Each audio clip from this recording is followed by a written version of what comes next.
internacional, pero vamos a comenzar contigo ahí en Copacabana, Juan Carlos Araya, porque sabemos que la situación, pese a que podríamos decir que pasó lo peor, ¿no?, este día martes con este operativo que deja más de 100 personas muertas ahí en Río de Janeiro, sabemos que el ambiente está bien tenso justamente en ese lugar, hay temas políticos, ¿cierto? También hay muchos cuestionamientos con respecto a cómo se preparó este operativo, quiénes están detrás, las identidades de los muertos, qué pasa, por ejemplo, con el líder del Comando Vermelho. De todo eso y más nos cuentas tú allá en el lugar, Juan Carlos. ¿Cómo estás?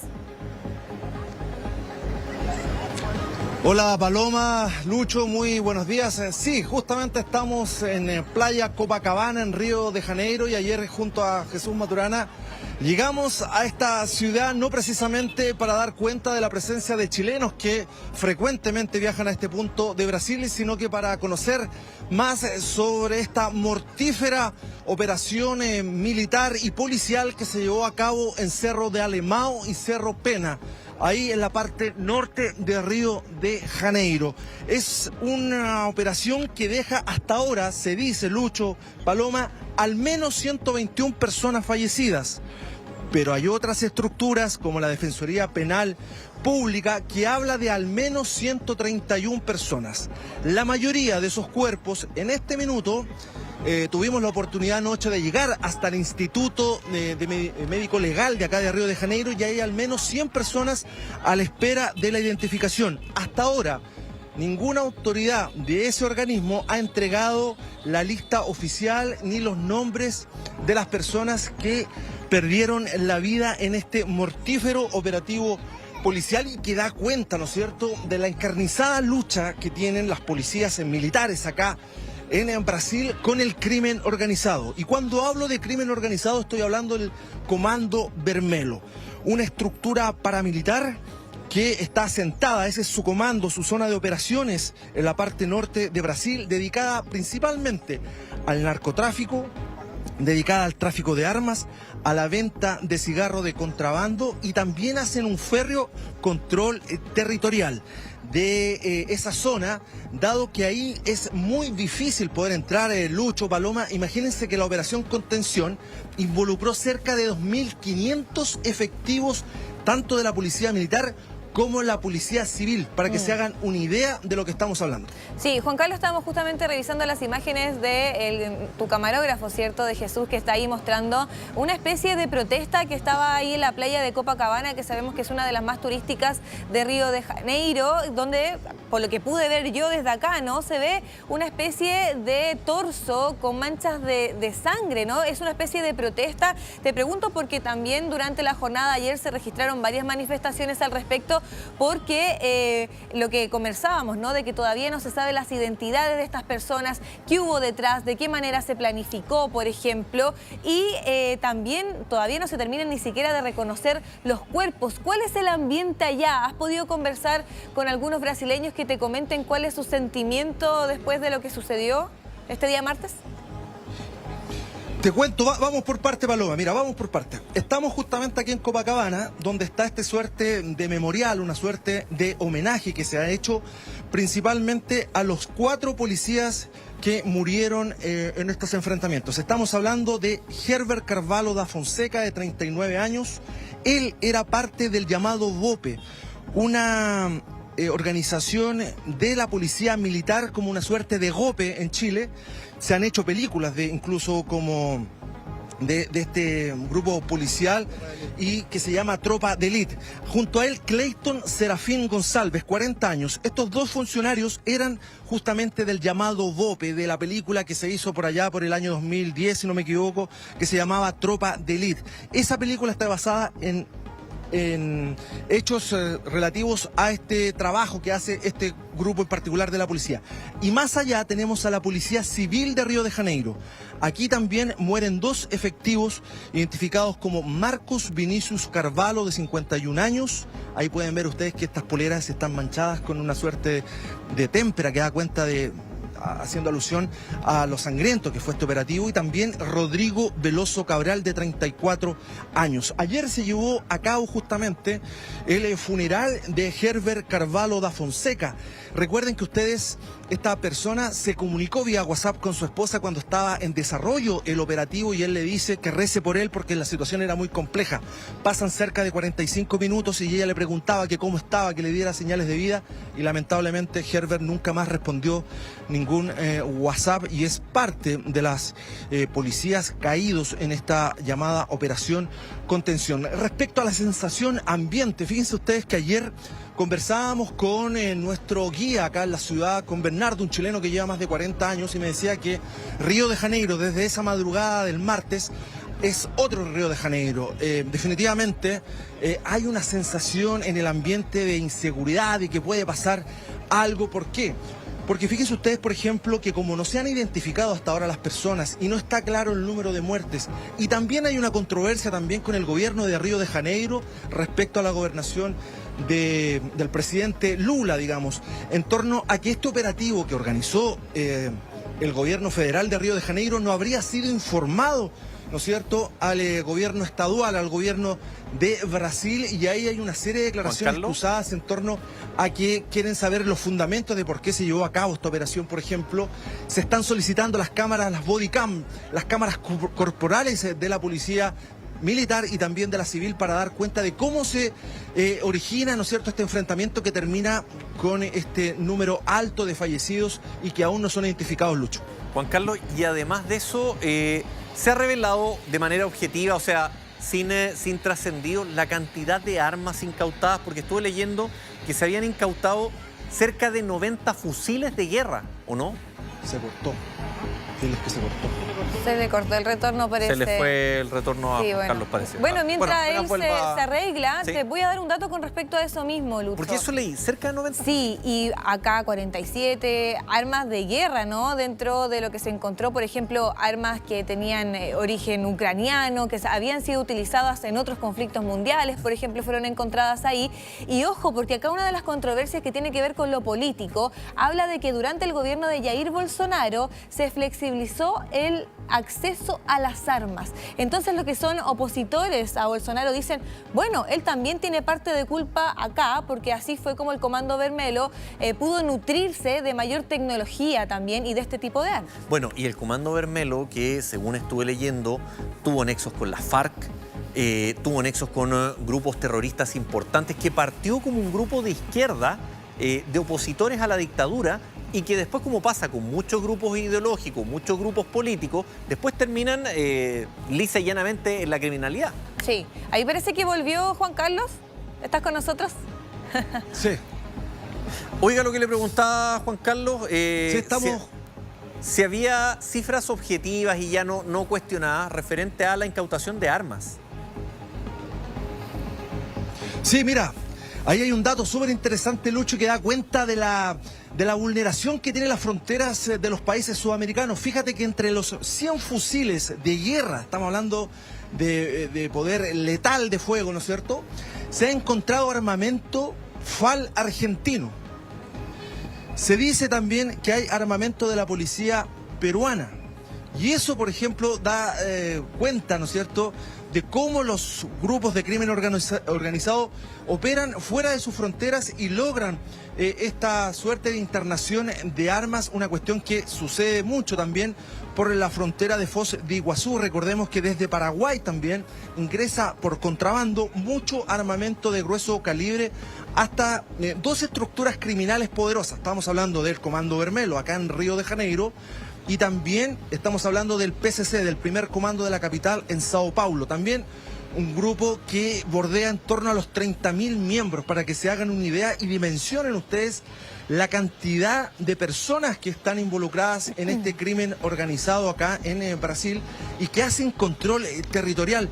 Ayer veíamos las noticias y fíjense usted que una de las razones, que dentro de muchas por las cuales se decidió ingresar, ¿no es cierto?, al Morro de Alemão, donde estaban en búsqueda del llamado líder de esta organización, estamos hablando de Doca Álvarez de Andrade. Se dice que él logró escapar porque habría recibido información previa y estaría, información que hay que confirmar, estaría justamente en la favela de Rosiña, una favela turística muy conocida y que supuestamente en las próximas horas podrían desarrollarse algunos operativos en ese punto. Sí. Ahora bien, quiero contarles otra situación muy compleja que se está dando en este minuto. Se ha anunciado una protesta en el Morro da Pena a la 1 de la tarde, hora de Río de Janeiro, que estamos en el mismo uso horario de Chile, porque los familiares dicen que aquí se está ocultando la información. Se dice que se han demorado mucho en poder llevar a cabo esta identificación. Recordemos que hay cuerpos que fueron masacrados, hay cuerpos decapitados y hay una serie de teorías en torno a cómo se produjeron estas muertes. La versión oficial es que esto se produce en medio de esta irrupción policial en estos dos puntos, precisamente en el Alemão, y que ahí logran escapar los líderes y que muchos integrantes de esta estructura criminal, al momento de arrancar hacia el Morro da Pena, ahí estaba el llamado muro de Bope. Vale decir, ahí la policía habría instalado una suerte de cordón para poder atajar, dicho en forma muy coloquial, a este grupo que iba escapando, y allí se habrían producido estas muertes. Juan Se Carlos. habla, según la Defensoría Penal Pública, de que los hechos no están del todo claros y es por eso que las familias están molestas y están anunciando estas protestas, Paloma. Sí, claro, porque también por una parte se habla de que quizás dentro de estos 132, 121 son diferentes los números que se manejan, ¿no? En cuanto a los fallecidos, podrían haber muchos civiles, personas que vivían ahí, que iban pasando, ¿cierto? Eso por un lado. Lo otro que mencionabas tú, el líder, el objetivo de todo este operativo escapó, lo que hace pensar, o por lo menos varios medios extranjeros brasileños también apuntan a la sensación de inseguridad, a eso de esa tensa calma, que algo podría pasar en las próximas horas, además diciendo también que sí, el ataque fue profundo en cuanto a la incautación de armas, en cuanto a la cantidad de muertos, pero de todas maneras no se desarma el corazón del Comando Vermelho. A eso voy, y quizás sumo después a Juan Carlos en la conversación. ¿Está en condición el Comando Vermelho de realizar una nueva acción? Porque, Absolutamente, sí. o sea, la cantidad de armas que le incautaron, la cantidad de personas fallecidas del mismo comando, ¿tú crees, Paloma? Y después abro la conversación a Juan Carlos. ¿Está en condiciones de hacer una respuesta? Claro, es que ese es el temor, ¿cierto?, de las personas que viven ahí, porque dicen, bueno, ellos son miles de militantes, podríamos decirlo, o sea, sí, se les quita una cantidad poderosa de personas, también, ¿cierto?, existe esta incautación de armas, incautación de drogas, que a través de las cosas que ellos también se financian, pero de todas maneras ellos son muy potentes, ellos tienen una llegada muy grande, no solamente en Río de Janeiro, ya se habían comenzado a expandir, y eso también fue lo que provocó que la policía reaccionara de esta manera, ¿no?, ahí en Río de Janeiro. Por lo mismo, quería comentar esto contigo, Juan Carlos, y también ver si está la posibilidad de conversar con alguna persona ahí en Copacabana que te comente acerca de esto, si es que se sienten tranquilos o no, pensando en lo que podría pasar, ¿cierto?, las posibles reacciones.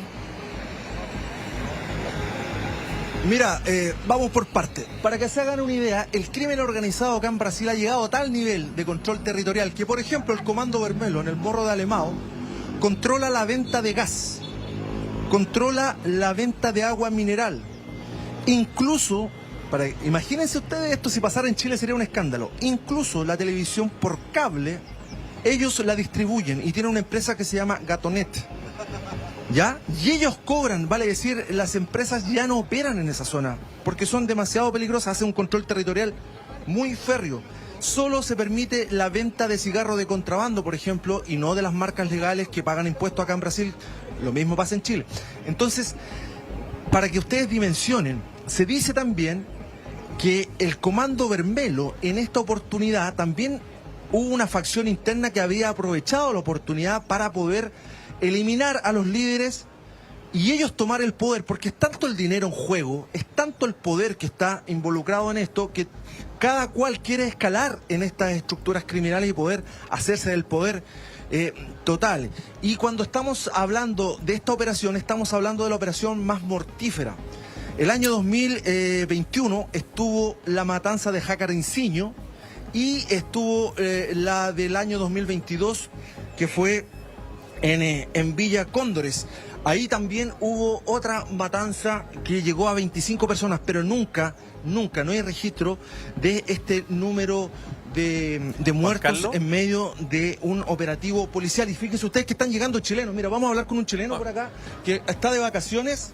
Hola, ¿qué tal? Buenos días. Buenas. ¿Cómo te llamas tú? Leonardo. Leonardo, cuéntame, ¿qué sensación tienes tú de venir a un lugar que uno piensa que está todo feliz, todo bien, y te encuentras con esta postal?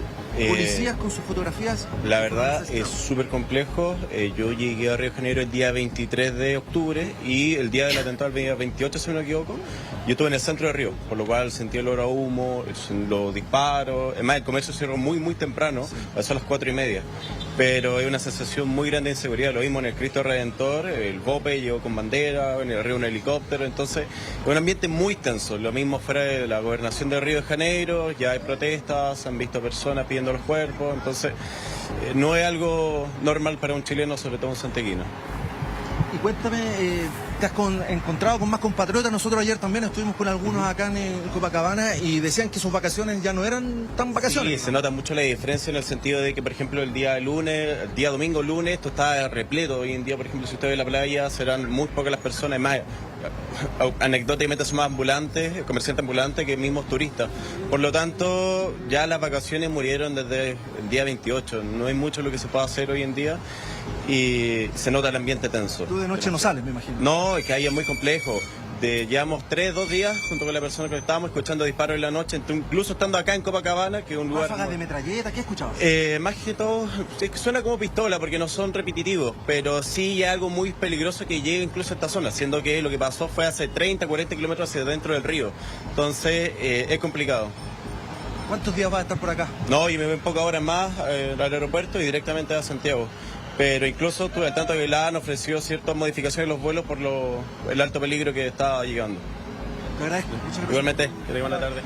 Quiero agregar también, anoche tuvimos la posibilidad de conversar con otros chilenos y el consulado de Chile, acá en Río de Janeiro, nos hemos mantenido en contacto y ellos están abiertos a cualquier requerimiento que tengan nuestros compatriotas que tengan algún problema acá, no sé, relacionado, ¿no es cierto?, con lo que se está viviendo acá.